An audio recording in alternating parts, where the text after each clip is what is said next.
ଆଜିର ରାଶିଫଳ ଜାଣିବା ପୂର୍ବରୁ ପ୍ରଥମେ ଜାଣିନେବା ଆଜିର ପଞ୍ଚାଙ୍ଗ। ଆଜି 2026 ଫେବୃଆରୀ ମାସ 3 ତାରିଖ, ଓଡ଼ିଆ ମାଘ ମାସ 21 ଦିନ, ମଙ୍ଗଳବାର, କୃଷ୍ଣ ପକ୍ଷ ଦ୍ୱିତୀୟା ତିଥି, ଯାହା ରାତ୍ରି 2:15 ପର୍ଯ୍ୟନ୍ତ ରହୁଛି। ତାପରେ ତୃତୀୟା ତିଥି ଆରମ୍ଭ ହେଉଛି।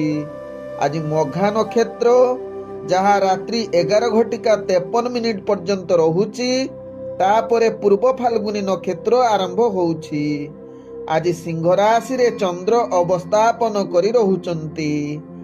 ଆଜି ସୂର୍ଯ୍ୟ ଉଦୟ ହେଉଛନ୍ତି, ଯାହା ପ୍ରାପ୍ତ 6:23। ସେହିଭଳି ସୂର୍ଯ୍ୟ ଅସ୍ତ ହେଉଛନ୍ତି ଅପରାହ୍ନ 5:34। ଆଜି ଯୁଗ୍ନି ରହିଛି ଉତ୍ତର ଦିଗେ, ରାତ୍ରି 2:15 ପରେ ଯୁଗ୍ନି ଅଗ୍ନି କୋଣରେ ରହିବ। ଆଜି ଘାତ ଚନ୍ଦ୍ର ରହିଛି କର୍କଟ ରାଶି ବ୍ୟକ୍ତି ଏବଂ ମକର ରାଶି ବ୍ୟକ୍ତିଙ୍କର। ଆଜି ଘାତ ବାର ରହିଛି ମକର ରାଶି ବ୍ୟକ୍ତିଙ୍କର। ଆଜି ମୂର୍ତ୍ତ ବ୍ୟକ୍ତିର, ଯାହାକି 2 ପାଦ ପୁଷ୍କର ଦୋଷ, ରାତ୍ରି 2:15 ପରେ ପୁଣି 1 ପାଦ ପୁଷ୍କର ଦୋଷ ଲାଗିବ। ଫଳ ରହୁଛି ପଶୁ ହାନି, ତତ୍ସହିତ କୃଷି ସନ୍ତାନ ହାନି। ଆଜି ଦ୍ୱିତୀୟାରେ ଶ୍ରାଦ୍ଧ, ନିଷିଦ୍ଧ ଖାଦ୍ୟ ରହିଛି ବୋଇତ କଖାରୁ, ଭୋଜନ ନିଷେଧ ରହିଛି। ଆଜିର ଅଶୁଭ ବେଳା, ଯାହା ଦିବା 7:55 ଦିବା 9:29 ମଧ୍ୟ ରହିଛି ବାର ବେଳା। ସେହିଭଳି ଦିବା 1:40 ଦିବା 2:15 ମଧ୍ୟ ରହିଛି କାଳ ବେଳା। ସେହିଭଳି ଦିବା 2:51 ଦିବା 4:16 ମଧ୍ୟ ରହିଛି ରାହୁ କାଳ।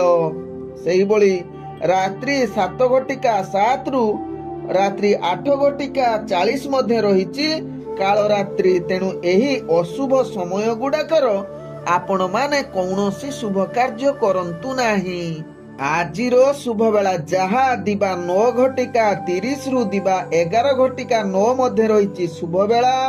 ସେହିଭଳି ଦିବା 4:26 ଅପରାହ୍ନ 5:34 ମଧ୍ୟ ରହିଛି, ଯାହାକି ଶୁଭ ବେଳା। ସେହିଭଳି ସନ୍ଧ୍ୟାରୁ, ଯାହାକି ରାତ୍ରି 6:09 ମଧ୍ୟ ରହିଛି ଶୁଭ ବେଳା। ସେହିଭଳି ରାତ୍ରି 8:44 ରାତ୍ରି 3:08 ମଧ୍ୟ ରହିଛି ଶୁଭ ବେଳା। ତେବେ ଚାଲନ୍ତୁ ଜାଣିବା ଆଜିର ରାଶିଫଳ, ଯାହା ଚନ୍ଦ୍ରଗୋଚର ଗଣନା ଦ୍ୱାରା ଜାଣିବା। ମେଷ ଠାରୁ ମୀନ ରାଶି ପର୍ଯ୍ୟନ୍ତ।